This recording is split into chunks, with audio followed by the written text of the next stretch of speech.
You are the user out here on the internet and you're trying to use an application like TutorialRepo. So, how do people get there for the first time? They have to go through the internet, but where's the address? What's the post office box? Well, Route 53, an AWS service, will get us there. And when it gets us there, we're going to go through this front door called CloudFront. CloudFront is going to say, what kind of stuff do you need, user? And the answer might be, I just need you to present this video that's been there for 3 weeks, sitting there just waiting for me to grab it. Well, I'm going to do that through S3. That's a storage container that stores all kinds of stuff, videos, pictures, text, whatever you want, right? But it's outside of this VPC layer. It is outside of my compute layer.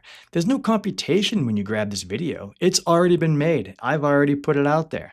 So you can grab that content and CloudFront will find, based on your programming, find good ways to serve that to you without any lag or any buffering, nothing.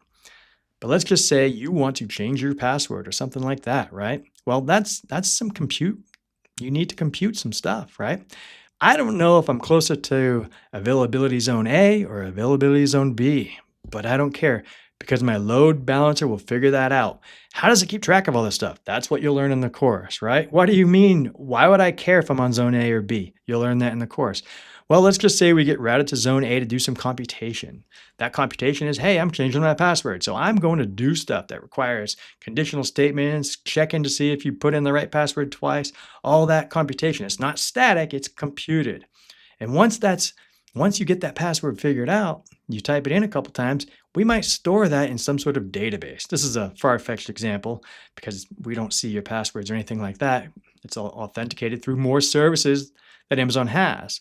Now, this is pretty much labeled as routing, compute, storage, and database. So the database layer is where you hold very structured information. You've probably heard of SQL databases or Oracle databases, all kinds of databases out there. When you're taking the Amazon Web Services tutorials, keep that in mind that the word services is there. So RDS, Relational Database Service. It's not a relational database. It's a relational database service. You'll find throughout this entire course that everything is a manager of something. It's a server of something.